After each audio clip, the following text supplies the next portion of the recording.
Well, water challenges remain a daily battle for some residents in the Nelson Mandela Bay Metro in the Eastern Cape, with some residents accusing the municipality of doing too little to address the matter. Certain areas in the metro have gone without water for as long as 3 months, while others struggle with constant water leaks, which have become a health hazard in many communities. The metro is facing one of the worst droughts in its history, with dam levels that have dropped drastically. Water leaks are another major concern, and about 5,000 were fixed in July alone. This is the only source of water for this family of 7. To have sufficient water for household use, they have to place containers under this tap daily. It takes hours to fill. When it is full, the water is stored in bigger containers because there's no telling when the taps will go completely dry again.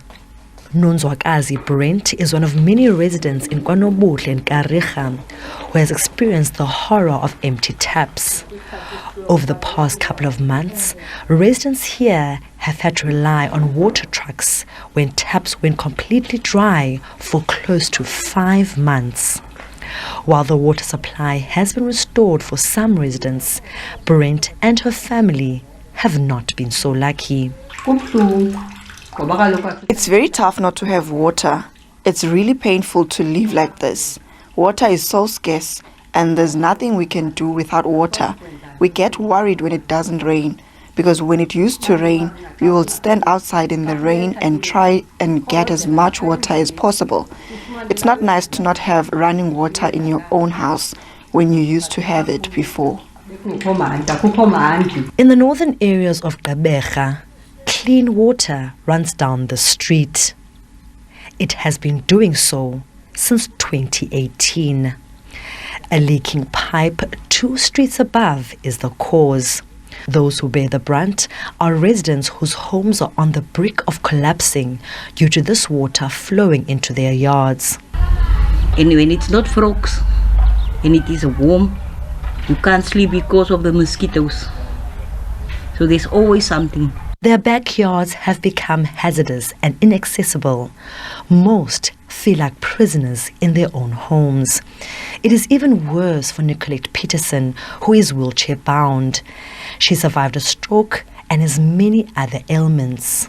You can see the foundation of the house is busy broken down because of all the water, because when the water runs, it floods in the back and it flows right through. Now at night, when you sleep in my room, you can actually get the smell coming from underneath the floor because it's wooden floors. I don't know what to do anymore. Just next to her home is another harrowing sight. Water flows from the back of Kathleen van Rensburg's home through her house into her front yard daily. It has been flowing like this for the past 5 years. Even those who live on the urban side of the friendly city are feeling the water challenges. Having only moved to Gqeberha 6 months ago, Albie Benento has had to adjust to life amid a severe drought. Key to that was urgently buying water tanks, the only shot at averting Day Zero for her and her family. Despite all these challenges, the municipality says it is on top of things. To date, over 5,000 leaks have been repaired, and the number is set to rise as calls to stop leaks increase daily. Water consumption in the metro has been reduced from 280 megalitres to 230 megalitres per day. Water meters have also been installed, with penalties being issued to those that exceed the water usage limit. The municipality has also partnered with various non-profit organizations and private sector to drill boreholes, which have become a critical source of water for people in this metro. The completion of the Nooitgedakt treatment plant is said to be a huge water boost for the metro. The Nooitgedakt project phase 3 is almost complete. We are currently commissioning the plant. As we speak, we are actually doing an average of about 185 megalitres on a daily basis. Obviously, upon completion, we're going to do a total of 210 megalitres at peak. And that means that, it's additional 70 megalitres that have been actually been done by phase 3. And obviously the 70 are going to actually go a long way in dealing with the drought that we're currently facing. Konobuhle Water Pump Station, which was launched 2 months ago, is also functioning properly, supplying much needed water to the stricken western side of the metro. The most alarming matter, though, is the dam levels, which are currently sitting at a combined 15%. Lerato Fekisi, SABC News, Gqeberha.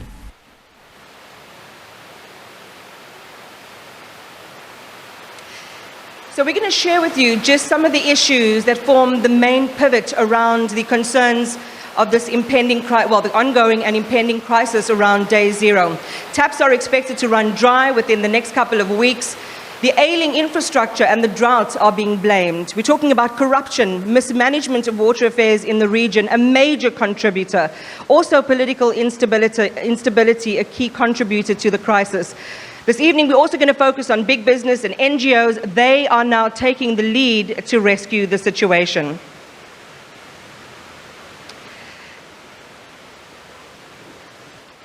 So W.H. Auden, one of the famous poets of our time, wrote, "The thousands have lived without love, but none can live without water." And this precious resource really is the element that lubricates our lives. And its scarcity here in Gqeberha in the Eastern Cape is being starkly felt by its residents. And even though we can hear, probably our viewers can hear some of the rain pelting the building that we're coming to you from in this evening, what are we doing? What is the municipality doing to protect it and, more importantly, to distribute it? The taps here are expected to run dry. As we've just said, Day Zero is close. There's insufficient water in the dams to supply the system. And a big part of the reason, of course, is severe drought, which has persisted for about 7 years in this area. But a significant counterpart to that is the ailing infrastructure, and that's only made worse by mismanagement and a municipality that has not applied the skills and urgency needed to fix the system, to repair the leaks, and in some cases are simply not spending the money allocated to solve the problem. So tonight in the special broadcast, we're going to be in conversation with communities and find out what's happening and how this is affecting them.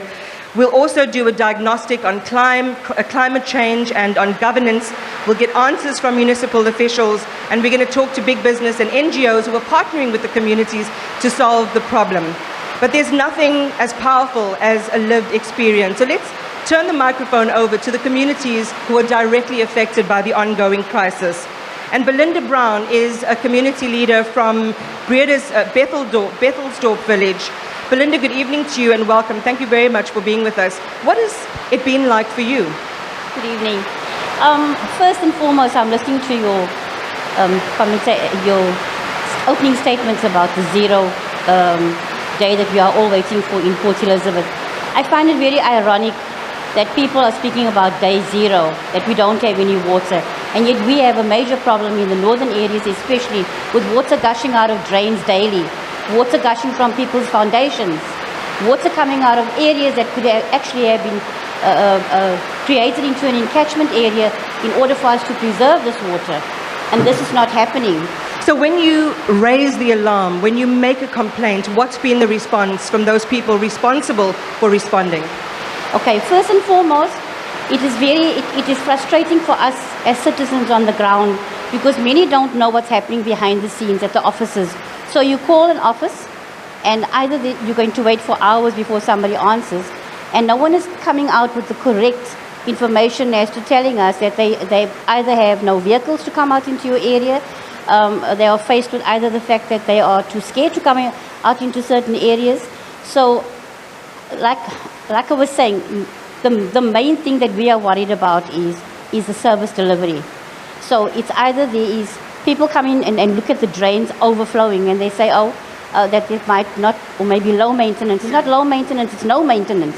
Because we never have enough vehicles to come out into the northern area, which is a little bit frustrating for us. Well, we're going to put that question to some of the municipal representatives that we have on our panel this evening to find out why that is the case. But let's go to another affected member of the community. And Fairuz Fredericks is from Fairview. Fairuz, good evening to you and welcome. What's happening where you are? Well, in our area, it's very difficult. Municipality is not doing their work. you'll get maybe a truck, the water truck. We will get you'll say a load shedding or water shedding today, there's a time frame. Come to the time frame, 3-4 days later, we still don't have water. So in our area, we've got low-cost housing, the low-cost flats, people living there. They can't afford to go and on the last minute look for water or buy this water or buy that. Then you get a truck, everybody's looking, where's the truck? They give you a number, you call the number, you can't get through. So you find out the truck is in another area. If a truck is in that area at that time, say till 5. After 5, we still don't have water. 7, 8, 9, they're gone. There's no truck. So Feroz, that's on the water provision side. But what is life like when you don't have water in your home? It's frustrating and it's inconvenience. And their messages is sorry for the inconvenience, but it's for us an inconvenience. And also in our areas, the pensioners. You got pensioners that they must get up early hours of the morning. And our warning is basically, they don't send you a message. You open your tap, then you know, okay, now there's no water. And if the water do come back, obviously it's for a few hours or days, 1 day or 2. It's a different color. You can't even drink it. And some of those municipal trusts will say this is not drinkable water. So you got to take that water and you got to wash maybe dishes or whatever. But it's not healthy. There's a health risk there as well. A horrible lived experience, and this is just 2 communities in the region that we're talking about. I'm going to go now to someone who represents the plumbers in the region, people who recently have wanted to put their shoulders to the wheel and help solve the problem and stave off day zero. Just share with us, first of all, good evening, introduce yourself to our viewers. Just join me, just take a few steps towards me, and just share with me your story and why you represent poor plumbers in the area. Okay, gentlemen. Let me start by saying we were hired by Municipality 2010 to fix the waters here in Bethelsdorpe. We were employed under consultant then until 2018, whereby the plumbers demanded to be employed because we know this work of fixing the leaks. Yeah. But the municipality didn't want to employ us. They chose to take us under the EPWP program. Promised us we are going to be employed by the municipality. But until now, we are not employed. So you know what to do. You have the skill. You can fix the leaks, but you're not being asked. Yes, we know everything. We've been there for so long time. And how does that make you feel? We feel that municipality not care, because we think it is also as a service delivery to fix leaks and even to employ us. It's a service delivery. It seems to me municipality don't care about that. All right, so those are just some of the issues and the stories that we're hearing in terms of what community members are saying, how this water scarcity is affecting their ability to live and their ability to have a functioning life. But we're going to look to the heavens now. And again, it has been pelting for the last maybe hour or so. And look at the future. What is the prognosis for water and rains in this particular area? As I mentioned in the opening, been without water for around 7 years or so. I want to bring in an expert. Garth Sampson is from the South African Weather Service and joins us now. Garth, good evening to you. And it's a little bit ironic, isn't it? We're talking about water scarcity. We can hear the rain pelting on the building that we're on. But it has been a dry season for the area for many years now. How long do you think this could go on for? Well, it's extremely difficult to say, but statistically, we're not on a record yet. This drought could statistically carry on till 2027, 2028, if we compare it to other droughts. Let's hope and pray it doesn't happen. So, we're looking at we're looking outside the window. We can see that there's rain coming down. Is this an anomaly? Well, this rain is basically along the coast. We need the rain in the Landkloof. The seasonal forecast going forward has showed above normal rainfall for the rest of this year, where it has showed below normal rainfall for the first half of the year, and the seasonal forecast has been 100% over the last 5 years. Well, Garth, one of the biggest issues is you might have rain. We had one good day, I believe, in July where a lot of rain came in. One of the biggest problem is water collection and then water distribution. What can you talk to us about how that's playing a role in worsening the situation? Well, the big problem is we need 50 millimeters in 24 hours to fill the dams. So, and it must fall over the Langkloof. It doesn't help we have 100, 200 mils and it floods in Port Elizabeth, in Rebecca.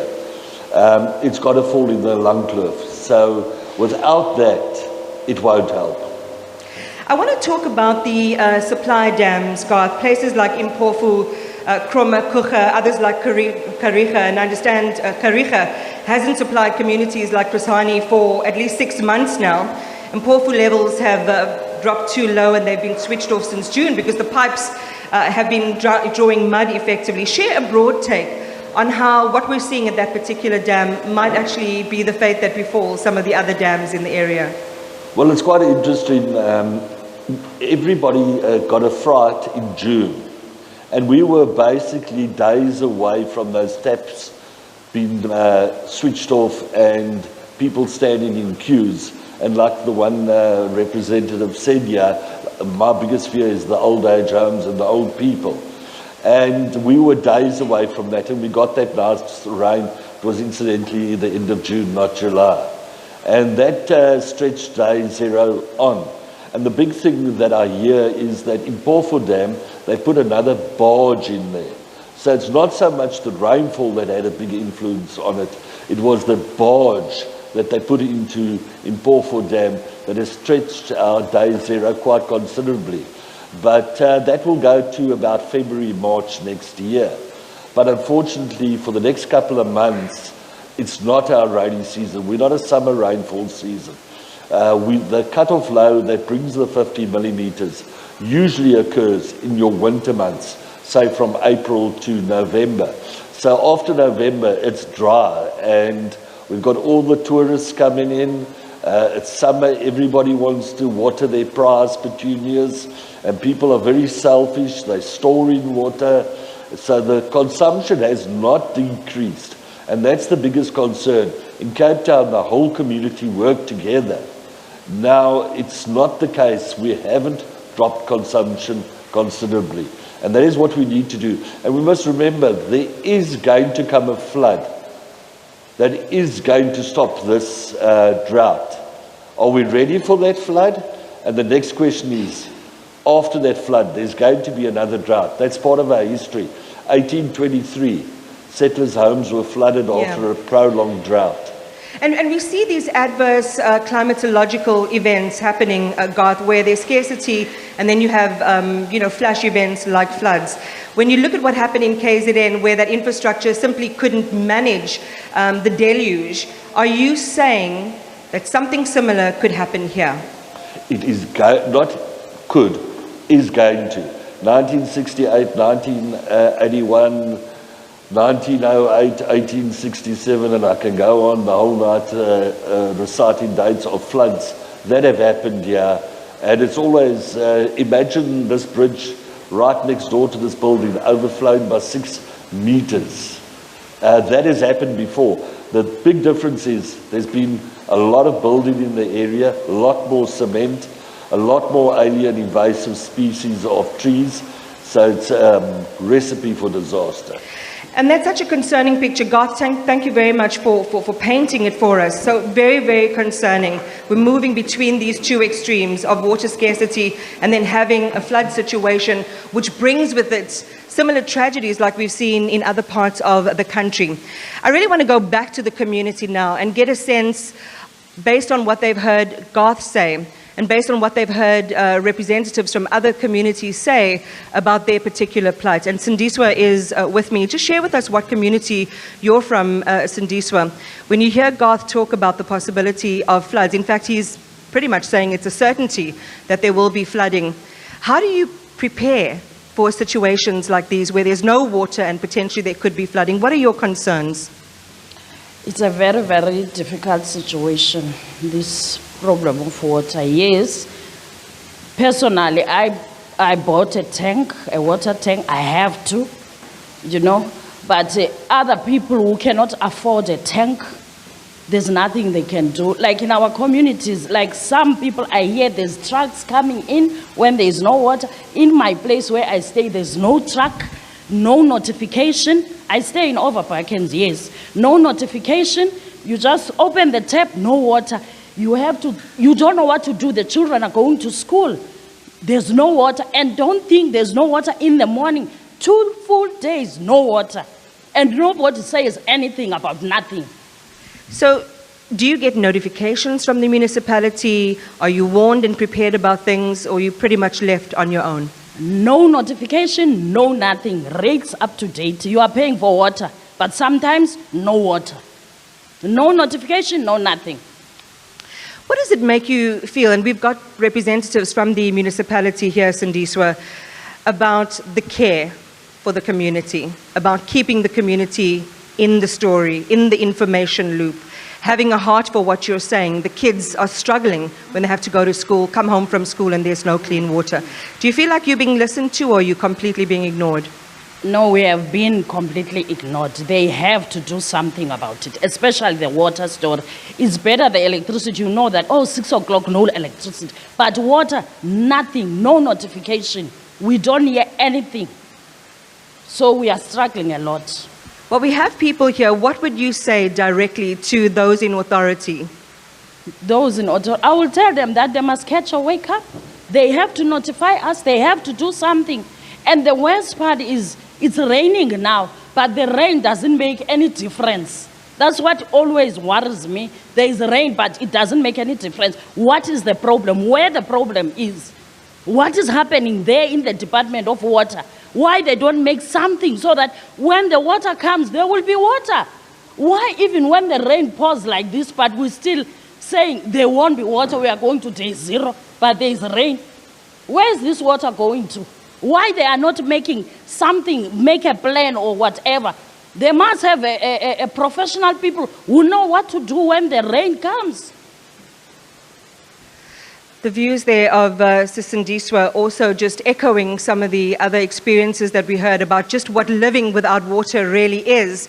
Feeling really neglected and left out of the information loop by the people who should be accountable, who should be keeping them in the loop.